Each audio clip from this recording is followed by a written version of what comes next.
It was supposed to be the happiest day of her life, until she saw her mother-in-law walking down the aisle, in white. She thought she was marrying a man, but that day she realized he had never stopped being a son. The music begins softly, a piano echoing through the pews like a quiet omen.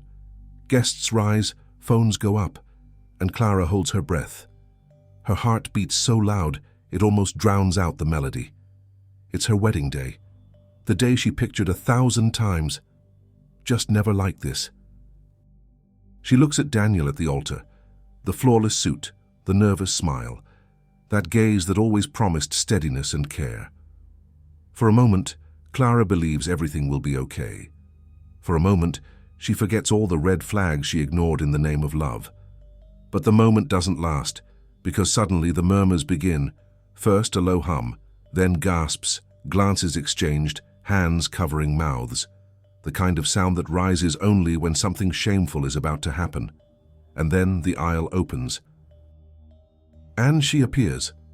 Vivian, dressed in white, pure white, lace, embroidery, stained glass glittering behind her, the same shade as Clara's gown, the same off-shoulder cut, the same veil, only longer, grander, more defiant. She walks with steady steps, unflinching, as if the aisle belongs to her, as if the wedding belongs to her, as if the groom belongs to her. In her hands a bouquet of lilies, the exact flowers Clara had picked weeks ago. Her smile is serene, almost triumphant. And with every step Clara feels the ground slipping away. The bridesmaids exchange uneasy looks. The guests pretend not to see, but they see. And Daniel doesn't move. No shock, no outrage. Just that blank stare of a man who doesn't know or refuses to choose. Clara tries to breathe, but the air is too heavy.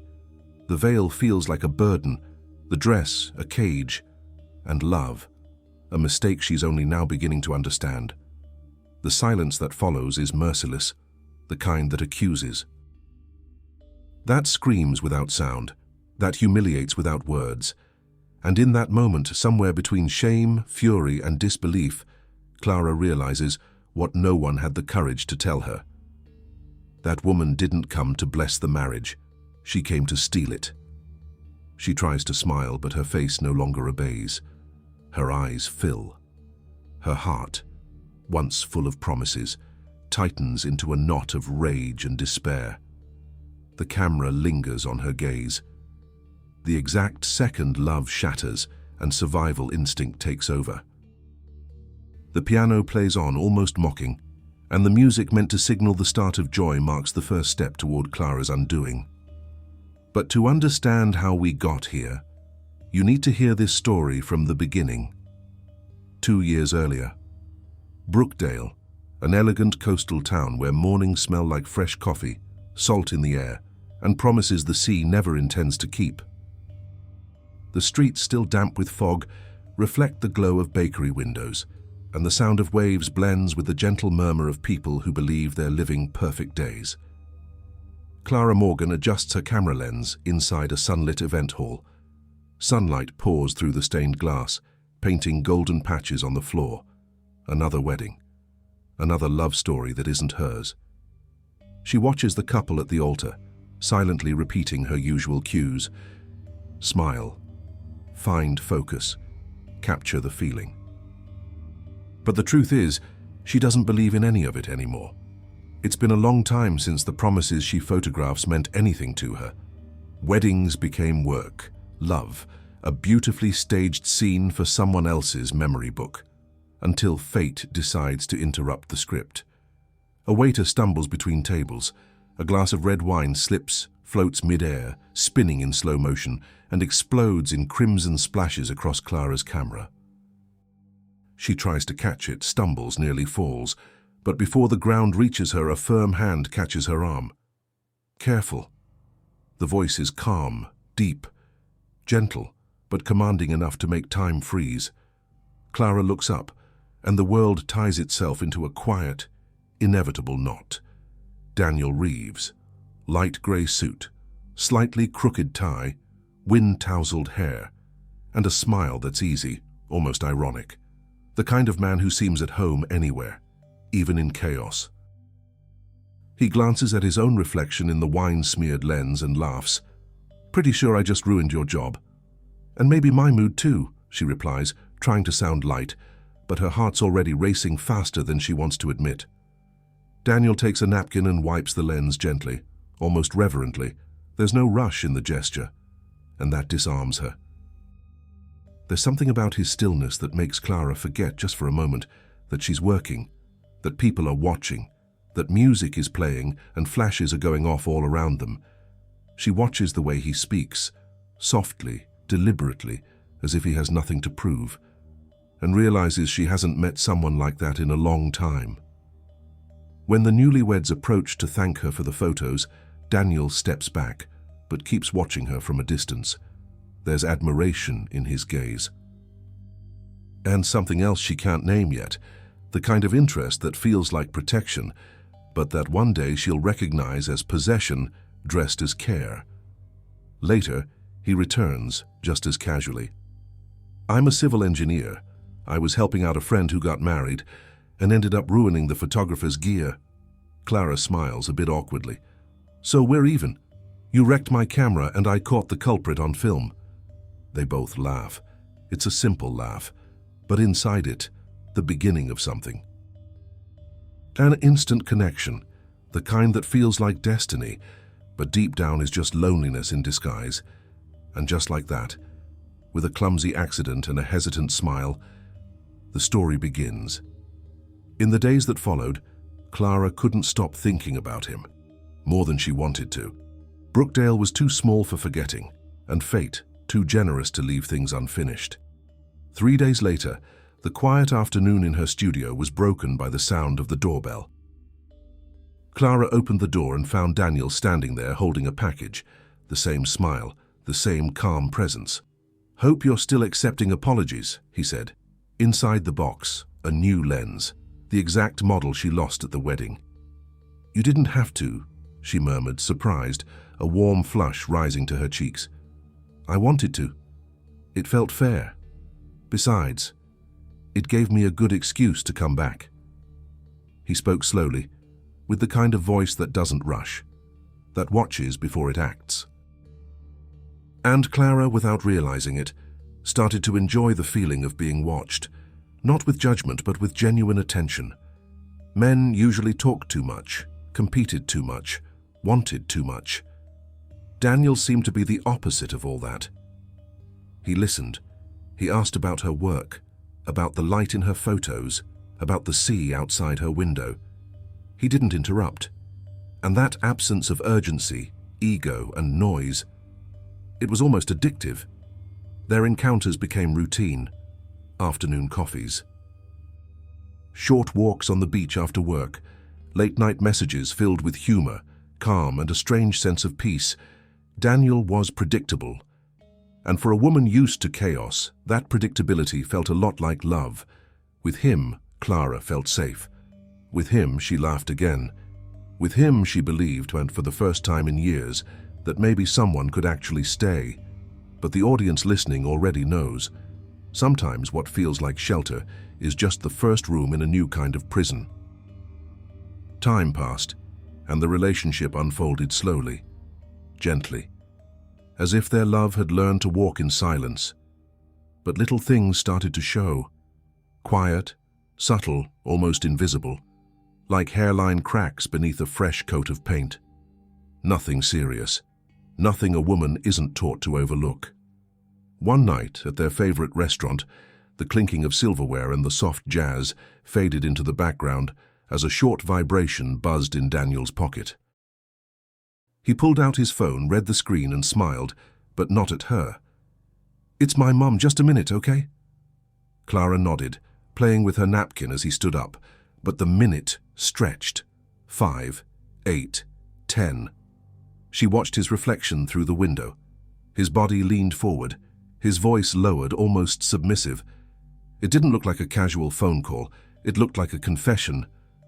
When he returned, his smile hadn't changed, but the air between them had. "Sorry, babe." She can't sleep until she knows I got home safe. Clara laughed, thinking it was sweet. He seemed like a caring son, a man who valued family. But something in the way he said, "She can't sleep," felt off. As if Vivian's rest mattered more than the dinner he'd just walked away from. The following weeks drift in softly, but Vivian's name starts to slip into conversation like a shadow. "My mom loved the photos you took. My mom wants to meet you. My mom said your blue dress suits me." At first, Clara thinks it's sweet. Who doesn't want to be approved by the mother of the man they love? But gradually she notices the imbalance. Vivian is in everything. In the choice of wine, in the dinner recipe, in the decor of the apartment he's planning. Even Daniel's silences sometimes feel like echoes of her voice. A dinner for 3 is arranged. Clara gets ready like she's meeting royalty. Neutral dress, light perfume, a practiced smile in the mirror. She rehearses what to say, what not to say, as if the evening were an audition for the role of ideal woman. When Vivian arrives, the air shifts. She has the kind of presence that fills more space than her body should allow. Tall, elegant, hair pinned with military precision, subtle, expensive earrings, a white floral scent that dominates the room, and that gaze, not one of curiosity, but of quiet evaluation. "So, you're the photographer," she says, with a smile that never reaches her eyes. "Clara?" Clara replies, offering her hand. Vivian squeezes just a touch too long. To others it might seem polite, but to Clara it's a warning. "Clara, such a simple name. I like that. Daniel always attracts simple people." The words are sweet, almost affectionate, but the poison is pure. Clara feels the sting but smiles. Daniel laughs too, thinking it's a joke, and in that moment, between polite laughter and carefully chosen words, something inside Clara clenches for the first time.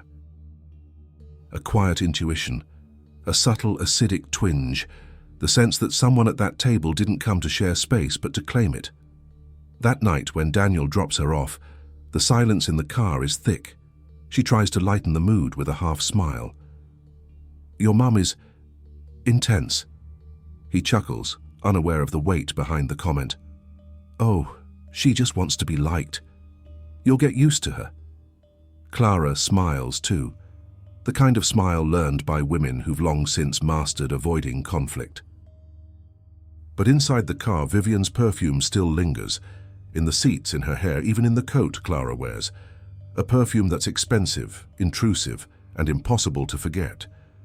She lowers the window, inhales the cold night air and thinks, she doesn't want me to like her. She wants me to give him up.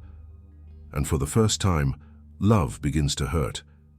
The next week arrives with the scent of rain, one of those grey mornings that makes Brookdale's streets look like a watercolor left out in a storm. Clara wakes earlier than usual for no reason. The apartment is quiet. The world feels suspended. Her phone vibrates. A message. "Daniel, can I pick you up for coffee? This rain reminded me of you." She smiles, unsure why. Grabs her coat, ties her hair up quickly, and heads down the stairs, her heart beating in that familiar rhythm she still calls love. His car is parked outside, the windshield wipers keeping a slow, steady rhythm. Daniel smiles when he sees her. And in that smile, there's always something that makes her forget the discomfort. "I saw you in the rain," he says, "and it didn't seem fair, you being alone." The cafe sits tucked between 2 old trees, a quiet corner of the world with linen-covered tables and shy daisies in glass jars. They sit by the window, and for a moment it feels like the whole world fits right there. Daniel talks about work, about his father, who passed 6 years ago, and about his mother, always present. But something about the way he refers to her catches Clara's attention. He doesn't say "my mum." He says "mama," softly, almost childlike, with a kind of gentle devotion. At first, Clara finds it sweet, then curious, then confusing. "Mama always said I should find someone calm like you," he says. She smiles, unsure if it's a compliment or a test, but when he reaches for her hand across the table, the world goes quiet. No rain, no mother, no past, just his touch, warm, light, certain. Clara watches him and thinks, Daniel looks at her the way she looks at sunsets, with the aching urge to capture and keep forever. And for the first time in a long while, she feels seen, not as a photographer, but as a woman. Yet the audience already senses what Clara doesn't yet know. That tender gaze, the one that feels like love, will one day ask for permission to love and approval before it can live. The days that follow are slow and soft, like the quiet after the rain. The kind of calm that feels like rest, but hides something waiting beneath. Clara and Daniel start seeing each other more often. Coffees, long walks, lazy afternoons in her studio, simple dinners filled with garlic and wine. He helps hang her artwork, washes dishes, laughs loud. The kind of laugh that makes a house feel full. Daniel is the kind of man who holds things gently, remembers dates, notices the smallest things, the bow in her hair, the new frame on the wall, the way her brow furrows when she thinks. And still, there is something invisible lingering in the air, a third presence, an echo. Sometimes while they talk about the future, he'll say things like, "I think Mama's going to love you," or, "Can I show her this photo? She loves seeing what makes me happy." Clara smiles. But there's a quiet sting each time. Not pain, not yet, just the kind of discomfort you try to ignore. But that grows slowly, like a crack spreading through tempered glass. You don't hear it forming until it's already too late. One evening, Clara invites him for dinner. She makes fresh pasta, opens a bottle of wine, lights candles. The rain outside sounds like a soundtrack for new beginnings. She waits, heart drumming a quiet promise. Daniel arrives with flowers and a cake, a perfect cake. White, topped with strawberries and whipped cream. "Mama made this for you," he says, smiling. "She thought you'd like it." Clara laughs, unsure what to do with her hands. The gesture feels sweet, until he continues. "She knows I'm having dinner with you. Of course, she even helped me pick out this shirt." The words slip out casually, innocently, but Clara's smile fades before it even fully forms. Something about that "of course" feels wrong. As if Vivian's presence in their lives was assumed, inevitable. Later, during dinner, Daniel receives a message. The screen lights up. Vivian. He reads it, pauses, then replies quickly, a faint smile pulling at the corner of his lips. Clara watches. 1 second, 2. The rain outside seems louder, and something inside her tightens. After he leaves, Clara stands by the window, her body light with wine, her head heavy with doubt. Vivian's cake still sits on the table, nearly untouched. The scent of sugar and vanilla is too much, too sweet, too heavy. Clara stares at it, perfect, wrapped with a satin bow, and shivers. It feels like the cake has eyes, like it's a gift bearing an invisible signature. "I'm here." In the silence of her apartment, the ticking clock marks time with cruel precision. And for the first time, Clara wonders, not out of jealousy, not out of fear, but from something deeper, more primal. When his mother gives me a gift, is it to please me or to mark me? The months slipped by. What began as dating slowly turned into routine, and routine became comfort. But comfort sometimes is just a prettier name for control. Clara visited Daniel's apartment. Everything was spotless, orderly, quiet. But there was something unsettling about the place, a strange familiarity, like each room had been arranged by someone else.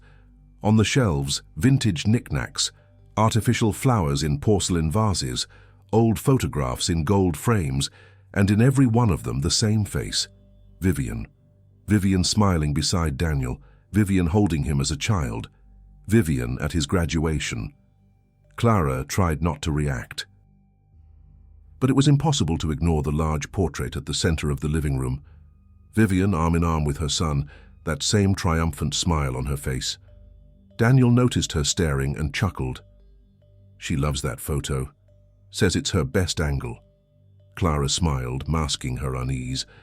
but something inside her began to understand what her eyes were still trying to deny. One night, over dinner, Daniel mentioned it as casually as the weather. "Mama thinks we should spend Christmas at her place. She says you'll love the decorations." Clara nodded, trying to seem natural, but her heart skipped not out of fear but from intuition, and so, little by little, between kind laughter and quiet concessions, Clara began to realize Vivian wasn't just part of Daniel's life. Vivian had taken root inside her.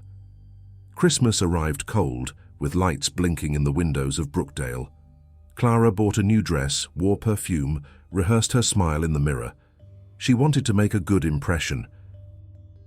She wanted to be accepted, because every woman, at some point, wants to be accepted by the mother of the man she loves. Vivian's house was immaculate, fireplace lit, scented candles glowing, wine glasses lined up like soldiers. The smell of dinner, mingled with white floral perfume, created a fragrance almost too thick to breathe. Vivian greeted her with a hug that lasted just a little too long, the kind of hug that holds just tightly enough to remind you who's in charge. "So glad you came, sweetheart," she said with a smile far too sweet. Her perfume clung to Clara's skin like an invisible brand.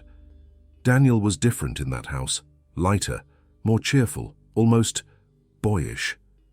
Clara watched him pour wine, laugh at his mother's jokes, follow her instructions with the ease of someone who's always been led. It was like watching a grown man shrink back into the shape of a child. Throughout dinner, Vivian served the plates with careful, practiced grace, but her eyes never left Clara. Every word, every gesture, measured, logged, filed.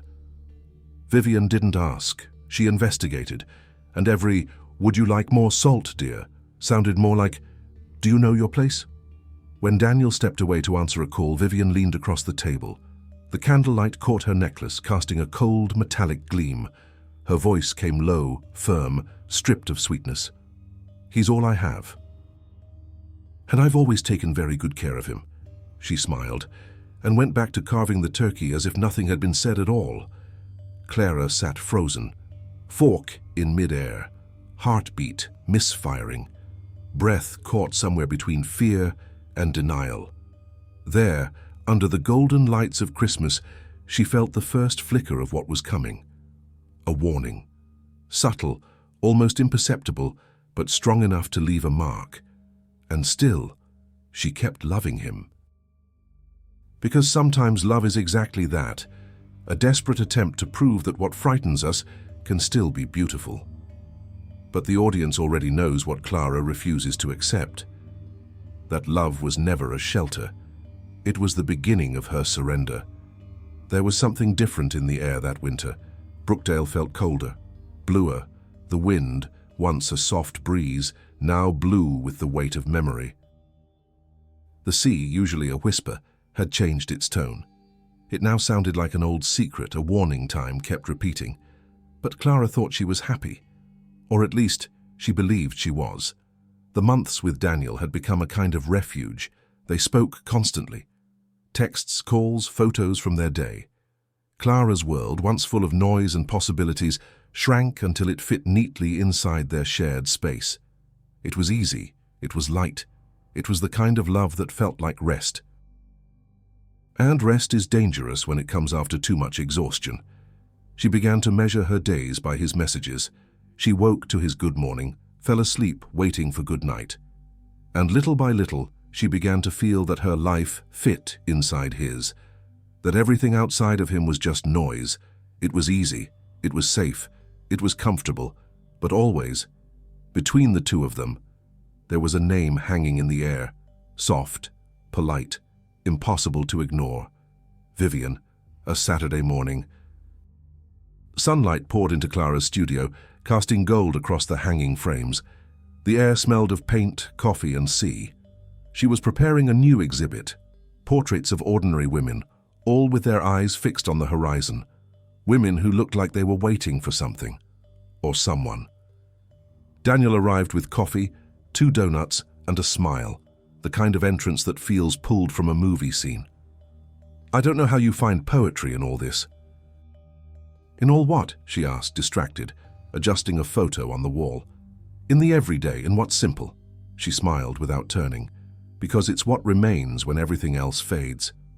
He stood quietly for a moment, watching her with that look of admiration that always undid her, and for a second in that gaze, the world felt whole again. Then the phone rang. His reaction was automatic. He stepped aside, answered, and spoke in that soft, familiar tone, almost childlike. "Hi, Mama." Clara froze for a second. It was always the same voice, sweet, obedient, protective, the kind of voice that only appears when someone slips back into an old role. She watched him pace the studio, talking low, smiling, and realized this wasn't urgency. It was habit. It was routine. While he talked, she looked at the photos on the wall, women gazing at horizons. Women waiting for something that might never come, and understood, perhaps, she had just become one of them. Later, while Daniel napped on the couch, his phone buzzed. A message. The name lit up the screen. "Vivian, don't forget your checkup and eat something healthy. Those little photographer meals aren't enough." Clara stared at the phone for several seconds, as if willing the words to disappear. But the message remained, firm, intrusive. She felt her stomach tighten. It wasn't just a text.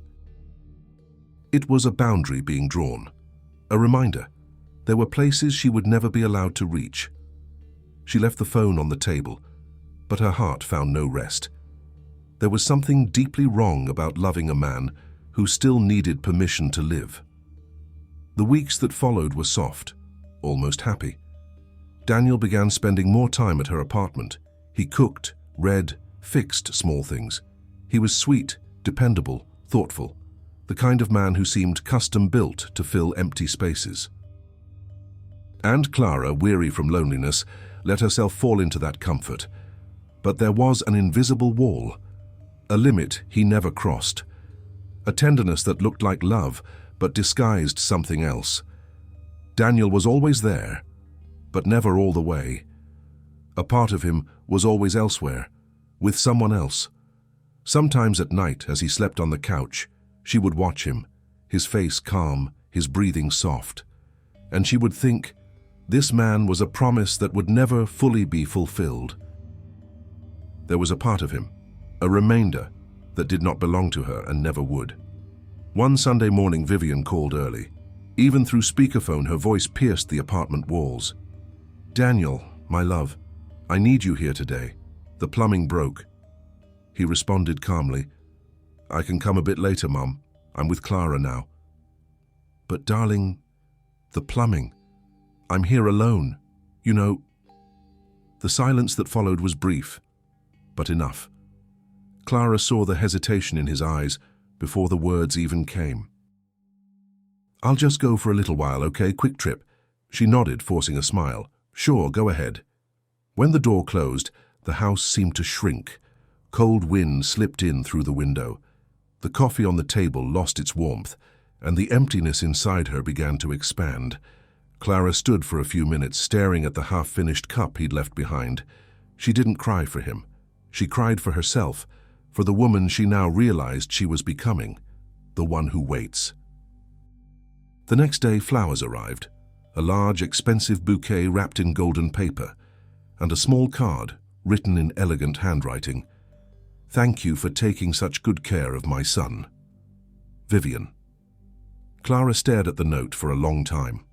The letters were round, delicate, every curve drawn to remind her who was truly at the center of that relationship.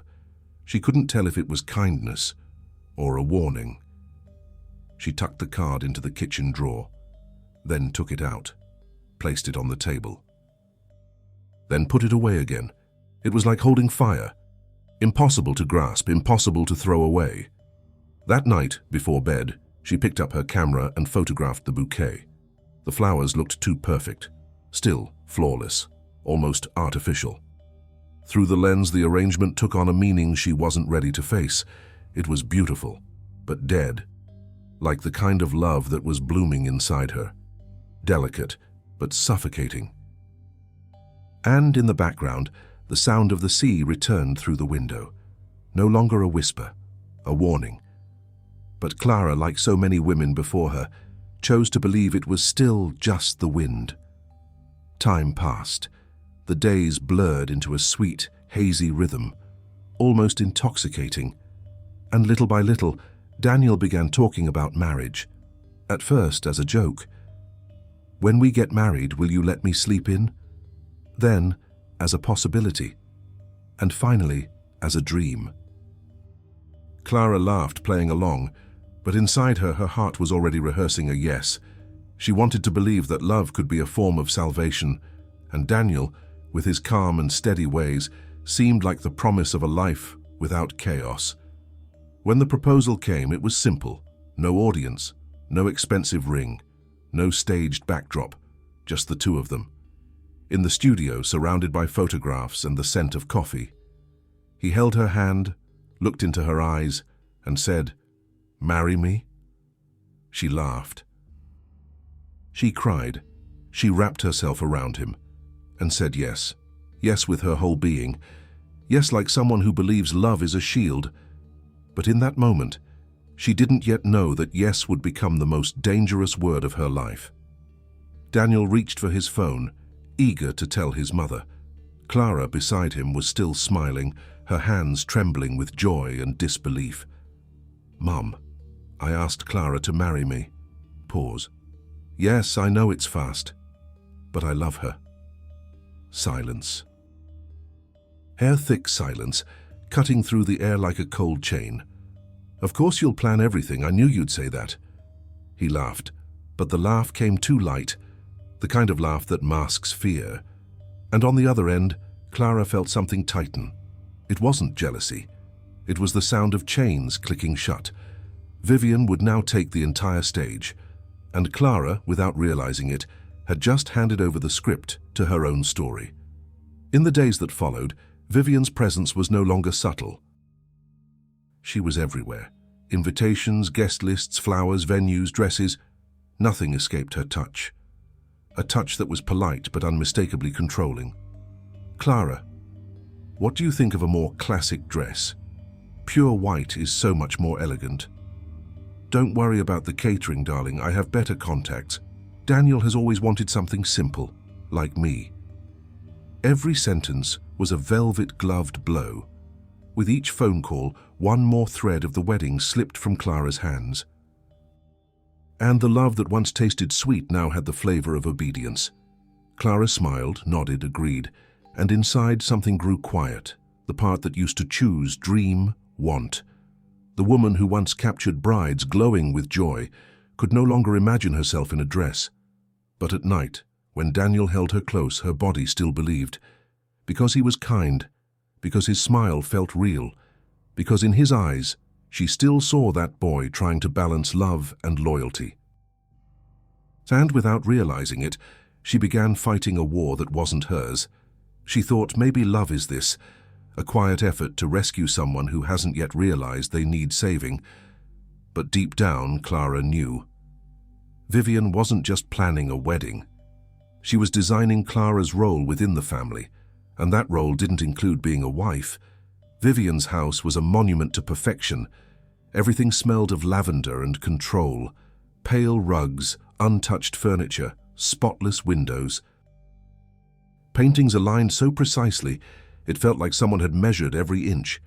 It was the kind of house where nothing felt alive, only arranged. Clara entered for the first time as a bride-to-be, and her heart behaved like a guest. Vivian greeted her with a soft, cold hug. "So, my dear, we're finally becoming a family." Her voice was sweet, but her eyes said something else entirely. "Now that you've stepped in, let's see if you can stay."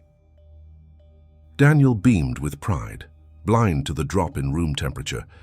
The meetings began the following week. Planning, flowers, music, decisions.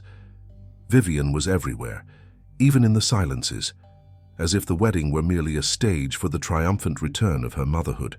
"No need to worry about details, Clara. I've done this before, just trust me." And Clara, out of politeness, trusted, or tried to. But with each meeting, something slipped away. The bouquet, the dress, the music. even the ceremony venue. It was as if the wedding belonged to someone else, and she was just a guest. When Clara tried to push back, Daniel took her hand gently. "Love, it's her dream too. She just wants to help." Clara took a deep breath, swallowed the words rising in her throat, offered a faint smile, and gave in. Again. That night, she lay beside him in silence, their bodies close but hearts distant. Rain tapping at the window, the room cloaked in dimness. Then his phone buzzed. 3 times, all the same name, Vivian. Daniel turned, whispered into the phone, his back to her. Clara caught pieces of it, murmurs, a tone that asked for permission without realizing it, the kind of conversation shared between those who owe each other something. When he hung up, he turned and smiled. Just about the florist's schedule. Clara didn't answer. She just stared at the ceiling. The room felt smaller, the air heavier. She rolled over, watched the man she loved, and thought with a quiet sadness, almost resignation, maybe too much love is its own kind of cage. Hours later, nearly asleep, she heard the wind creeping through the cracked window. That same ocean wind, cold, persistent, carrying the scent of salt and warning. And somehow, Clara knew, that wind would return the day the truth came crashing through. But for now, she simply closed her eyes and pretended to sleep beside a man who, unknowingly, no longer belonged solely to her. The days became a series of quiet surrenders. Small things at first, a changed schedule, a silenced opinion, a postponed decision. Each concession seemed too minor to matter, but together they built an invisible wall between what Clara wanted and what she no longer dared to desire. Vivian began visiting the studio, always with sweetness, as if doing her a favor. She brought flowers, compliments, homemade cakes, and sugar-laced criticisms. "I adore your work, sweetheart. It's just such a shame you're always so busy. Daniel needs someone who's truly present, you know?" The words came wrapped in lavender and poison. With each visit, Clara became more fluent in the art of the silent woman, the one who bites her tongue to protect the sliver of peace she has left. She learned to smile, to stay quiet, to sip bitter tea without complaint. And every time Vivian left, the air in the studio felt heavier. Her perfume, sweet, persistent, clung to the curtains, to the walls, to Clara's skin. She opened windows, but the scent wouldn't leave. It was as if Vivian's presence had roots. That afternoon, as she reviewed her photos, her phone vibrated. A message from Daniel. "Mama booked the hall. She also spoke to the priest. Everything's taken care of." Clara froze. The camera was still on, the screen showing a still image of a smiling bride. She stared at it for a long time, as if looking at her own reflection in a cracked mirror. And she thought, maybe that woman in the photo was luckier, because at least there, she was still the center of her own story. The following week, they went to try on the dress. Clara had chosen something simple, delicate, almost ethereal, a soft white with subtle lace, the kind that seems to float even in silence. When she stepped out of the fitting room, Daniel's eyes welled up. He smiled, genuinely moved. But Vivian pressed her lips together, the look of someone about to gently correct a child. "Pretty," she said, "but far too simple. People might think modest." Clara took a breath. "I like it this way." Vivian smiled, that precise, polished smile that doesn't light up a room, only wounds with grace. "Darling, you're beautiful, but you need to shine. Pure white is far more elegant. It brings good luck." Daniel looked between them, torn. Clara saw it, the tension in his jaw, the way his eyes searched for peace instead of truth, and, as always, he surrendered to the stronger voice. "She knows about these things, love. Trust her." Clara went silent. It was the first conscious act of giving up, and for the first time she felt an ache to not be there at all, to disappear. That night, she dreamed of the ceremony. Everything was white, white flowers, white lights. Even the air was white, suffocating cold without shape. She was at the altar, and a woman was walking down the aisle, also dressed in white. The guests stood, each step echoed like thunder. Clara tried to run, to scream, but her feet wouldn't move. The woman smiled, serene. Her long veil dragged across the floor like a wave swallowing the shore, and when she drew near, Clara saw her face. Vivian. She woke gasping, her body slick with sweat, tears already falling before her mind caught up to why. Beside her, Daniel slept peacefully, his breathing steady, his face calm, untouched by the storm. Clara looked at him and thought that loving him was like trying to embrace a shadow. You can feel the shape, but never the whole body. The preparations continued, each detail decided in conversations where Clara was merely a spectator. Vivian bought new wedding rings. The ones you picked were too plain. She hired another photographer. You can't work at your own wedding, sweetheart. And then she booked a room for herself at their honeymoon resort. When Daniel told her, Clara thought it was a bad joke, but his face was serious. She thought it'd be nice to stay a few days with us, just to rest. She'll leave after a week. Clara laughed, a sharp, disbelieving sound that died before it could become real. Daniel, it's our honeymoon. I know, love it, but she's alone. It's just 1 week. Her laughter vanished. The silence that followed was the longest they had ever shared. She didn't scream. She didn't cry. She just understood. She had lost the right to be the center, even of her own life. In the days leading up to the wedding, Clara barely slept. Her body still moved through the motions, but her soul seemed to be watching from somewhere outside, like someone sitting in a theater, already knowing how the film will end. Vivian called every day, sometimes twice, sometimes 3 times, confirming details, changing decisions, adjusting times.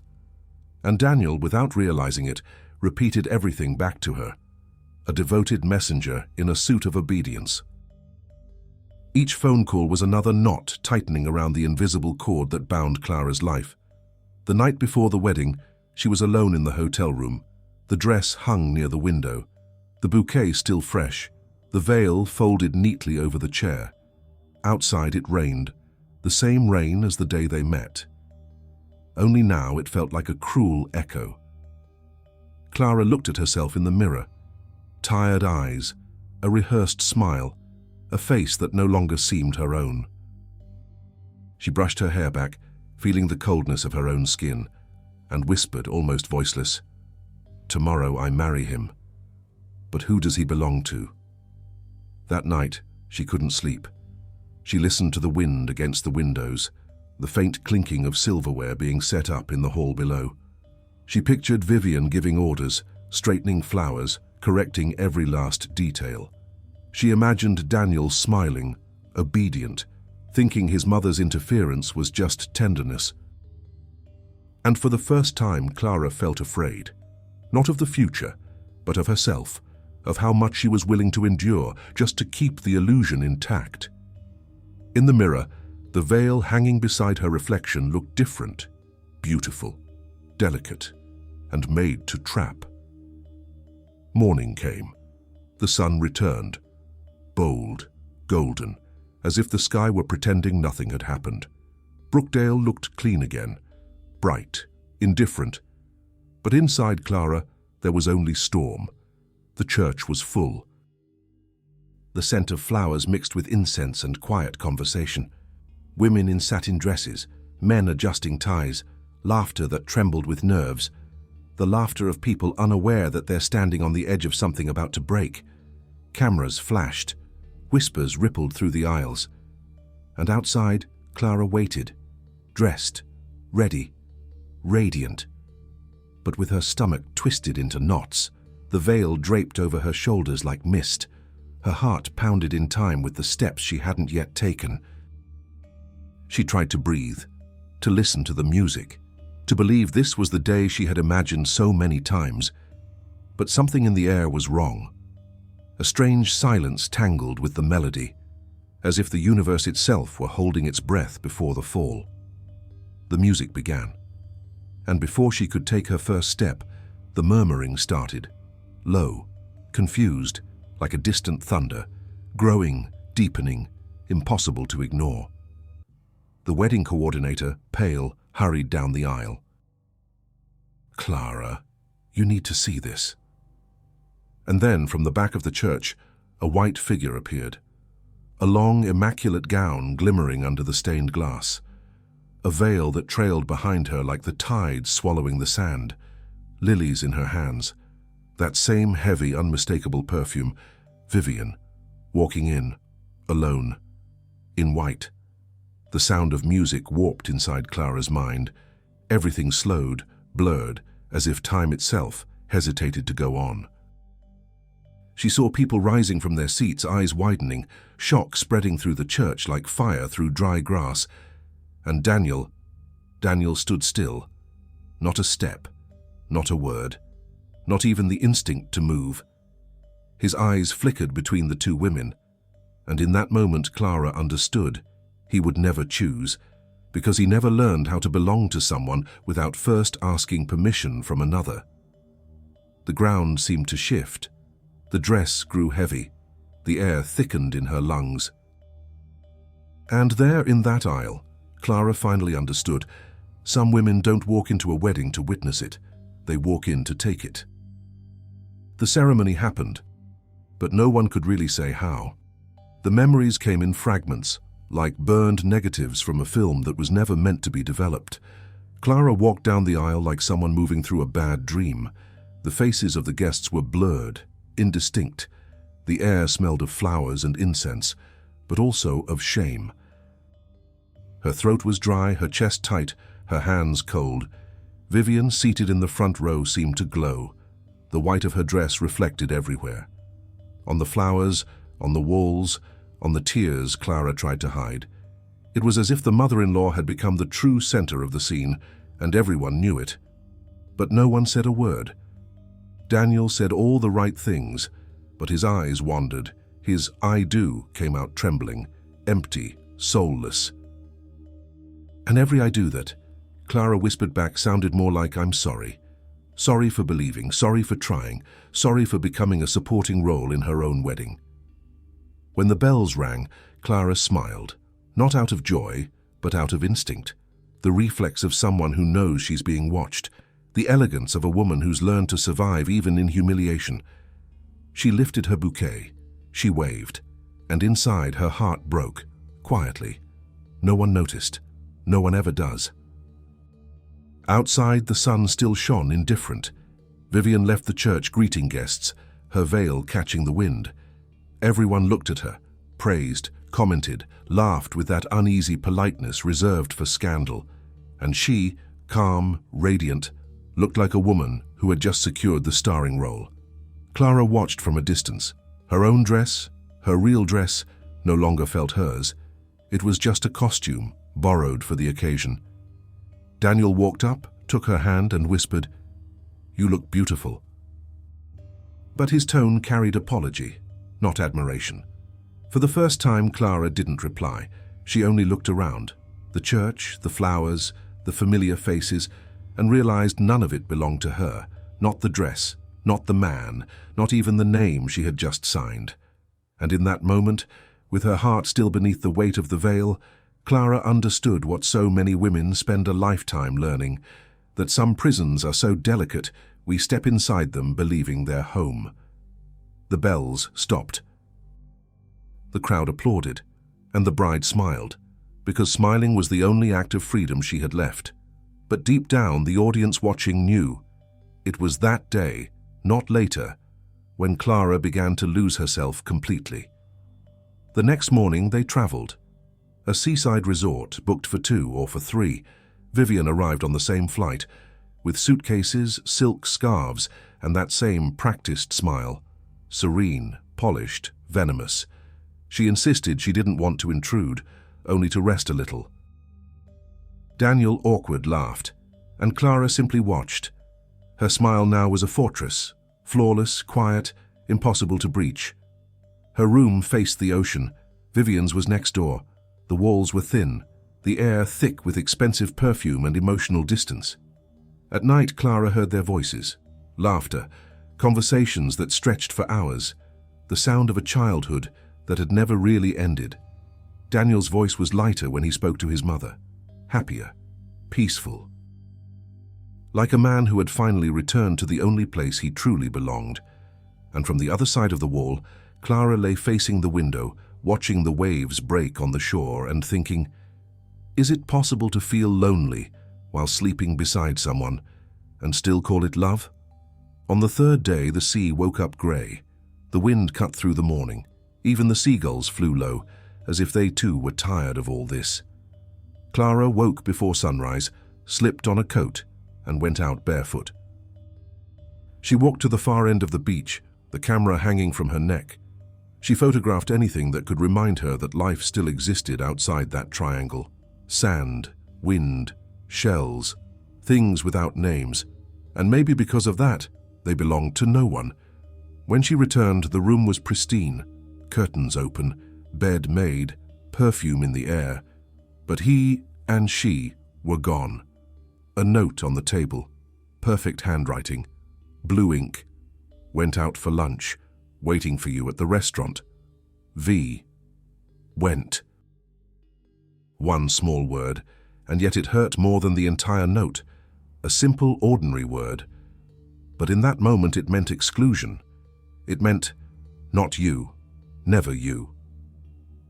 Clara stood there for a time she couldn't measure, staring at the paper, at the breeze moving through the balcony, at the indifferent sea beyond, and something inside her cracked, not loudly, but with the delicate sound of old glass splitting under pressure. Later, she found them at the restaurant. Vivian was animated, describing recipes, laughing too loud. Daniel smiled beside her, obedient. A boy again. His hands rested on the table, open, gentle, available.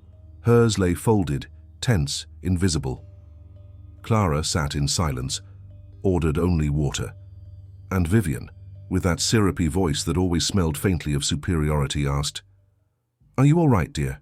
You've been so quiet lately." Clara answered without looking up. "Just tired." "It's the sea air," Vivian said. "I've always thought the ocean tires those who have too much to hide," Daniel laughed. A short, automatic laugh, the kind that doesn't realize the poison has been stirred into the sugar. Clara set her glass down slowly, looked at her mother-in-law, and for the first time didn't look away. Maybe the sea just exhausts those who keep trying to control the tide. The silence that followed was louder than the crashing of waves. Vivian blinked slowly and her smile faltered, just slightly, enough to reveal the steel beneath the sweetness.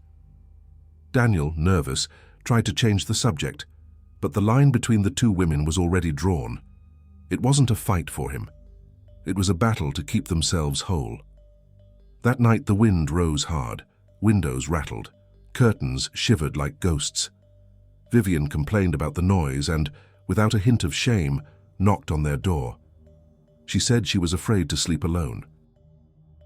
Daniel hesitated. He looked at Clara, and in that look she saw both a plea and a cowardice. Clara inhaled deeply, her voice calm, sharp as a blade. "If she comes in, I walk out." He stood frozen, and that hesitation was more brutal than any answer he could have given. But in the end he didn't open the door. Vivian went back to her room. Her footsteps echoed down the hall, blending with the sound of rain. Clara lay on her back, eyes fixed on the ceiling. The tears came quietly, without drama, warm, steady. They weren't born of despair, but of exhaustion. She wept for the love she still felt, and for the woman within her who was beginning to die a little more each day. And there, between the whisper of the ocean and the soft ache of guilt, she finally understood.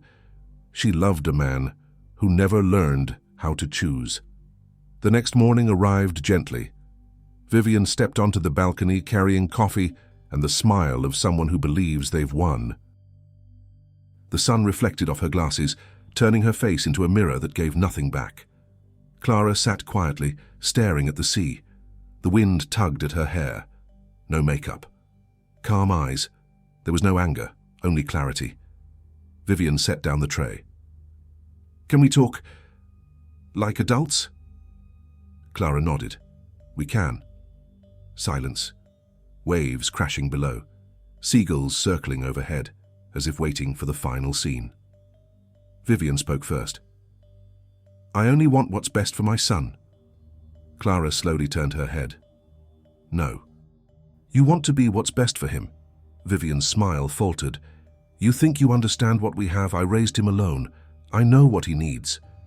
And that's why he still doesn't know what he wants." Vivian stayed quiet for a beat. Then, with her usual composed tone, "You're young. One day you'll learn. Men like Daniel don't change. They need strong women beside them." Clara gave a faint smile. "I am strong. I'm just not your replacement." The wind picked up. For a moment, both women stood still, two different lives mirroring each other, one fighting to possess, the other to set free. And without realizing it, that was the moment Clara won. Because freedom, when it's born, doesn't make a sound. That afternoon, Clara packed. She folded the dress, tucked her camera away, turned off the lights. The sound of the zipper closing echoed like the final period of a story she chose to end. Daniel arrived, confused, torn. "Don't go. We can talk." She looked at him with tenderness, not anger. The quiet tenderness of someone who still loves but now understands. "You don't need to explain, Daniel. You just need to look at yourself. When you figure out who you are without her, maybe you'll find me again." He tried to speak, but nothing came, and for the first time he didn't follow her. Vivian watched from the balcony. Her white dress fluttered in the wind, but that day, the wind blew against her. Clara took the last flight out. From the window, she watched the sea disappear beneath the clouds. Her heart was light, sad but light. In her lap, the camera. On the screen, the last photo she'd taken.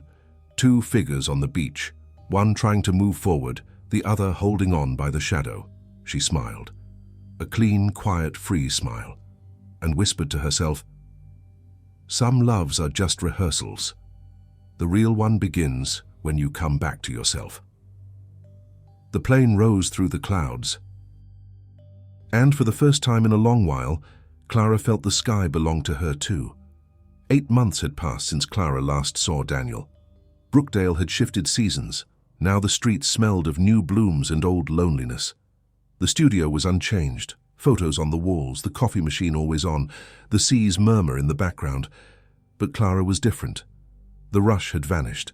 She walked slowly, spoke slowly, lived at her own pace. As one who finally understands that life doesn't have to hurry to be full, some afternoons she still watched the sea and thought of him, not with longing, but with a mature tenderness born when pain has done its teaching. She believed love was like a house.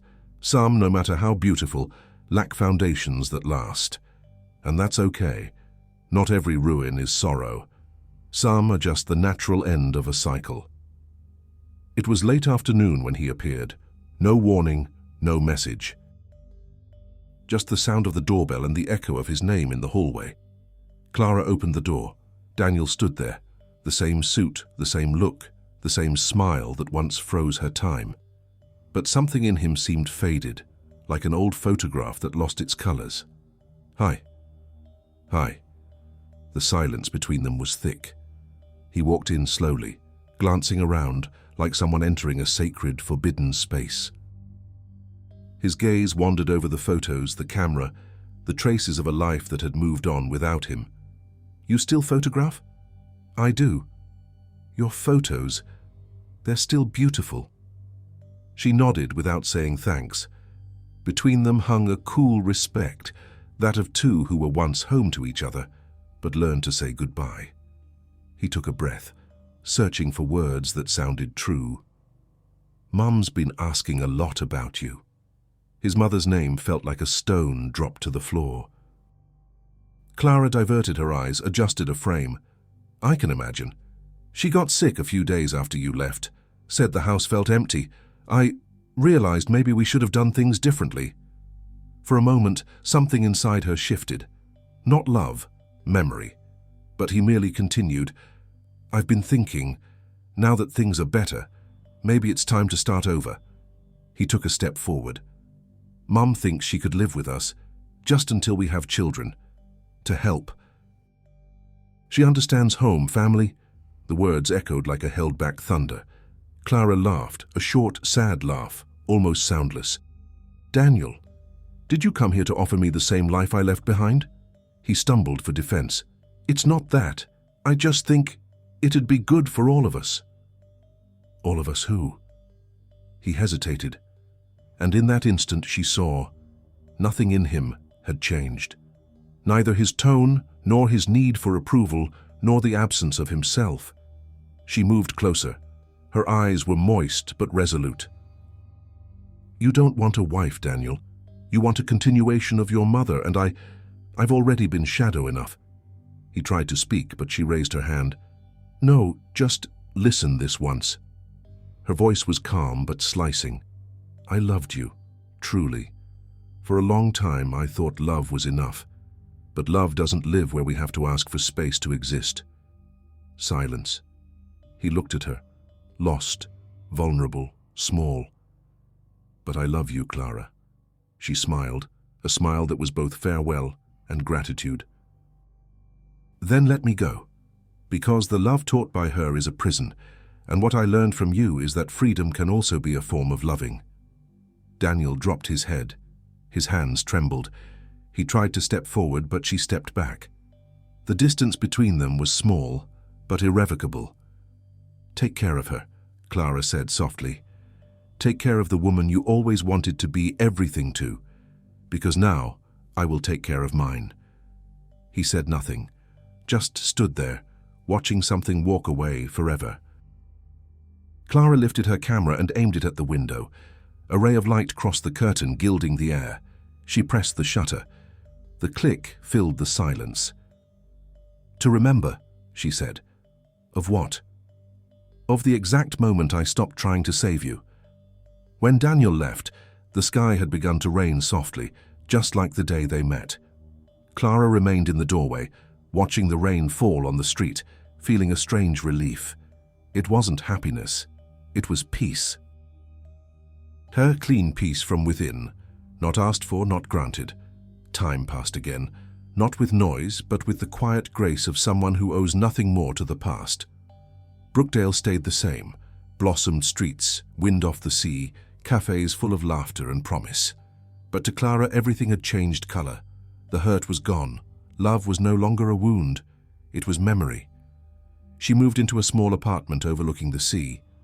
Mornings began with coffee, camera, silence.